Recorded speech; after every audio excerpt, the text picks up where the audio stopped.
আকম বাহাউদ্দিন বাহার, যিনি ২০০৮ সালে প্রথমবারের মতো সংসদ সদস্য নির্বাচিত হয়ে কুমিল্লায় রাজত্ব শুরু করেন, নিজেকে কুমিল্লার অভিভাবক হিসেবে পরিচয় দিতেই বেশি স্বাচ্ছন্দ্য বোধ করতেন।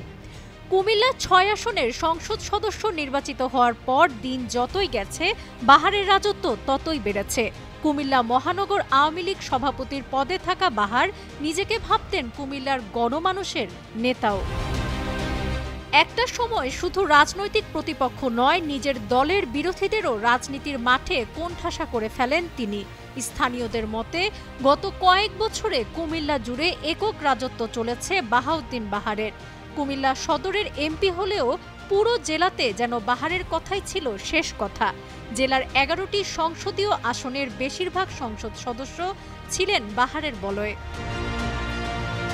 কয়েক মাস আগে শেষ হওয়া উপজেলা পরিষদ নির্বাচনেও জেলার বেশিরভাগ উপজেলাতেই ছিল বাহারের আধিপত্য।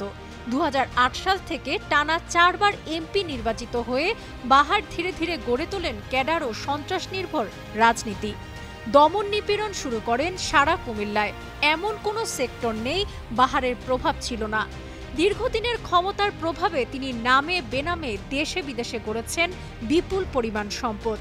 ৯ মার্চ কুমিল্লা সিটি কর্পোরেশনে মেয়র পদের উপনির্বাচনে প্রভাব খাটিয়ে নিজের মেয়ে তাহসিন বাহার সূচনাকে বানিয়েছেন সিটি মেয়র। সোমবার ছাত্র জনতার গণ আন্দোলনের মুখে প্রধানমন্ত্রীর পদ থেকে শেখ হাসিনার পদত্যাগ ও দেশত্যাগ এবং সেনাপ্রধানের দেয়া বক্তব্য শুনেই কুমিল্লার ছাত্র জনতা রাস্তায় নেমে পড়ে। বিক্ষুব্ধ জনতা নগরীর মুন্সিফবাড়ি এলাকায় অবস্থিত বাহারের বাড়িতে ব্যাপক ভাঙচুর, অগ্নিসংযোগ ও লুটপাটের ঘটনা ঘটায়। সেই সঙ্গে অবসান ঘটে কুমিল্লার বাহারের বাহারি রাজত্বের।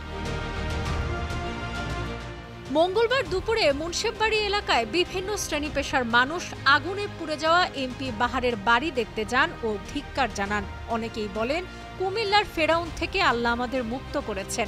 আবার অনেকেই বলতে থাকেন, জালিম বাহারের হাত থেকে কুমিল্লা মুক্ত হয়েছে।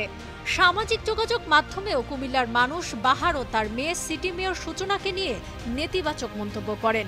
কোথায় গেল কুমিল্লার অভিভাবক? এমপি বাহার এখন কোথায়? এক বাবার মেয়ে দেশটা খেয়েছে আর এই বাবা মেয়ে মিলে কুমিল্লাটা শেষ করছে, এমন মন্তব্য দেখা যায়।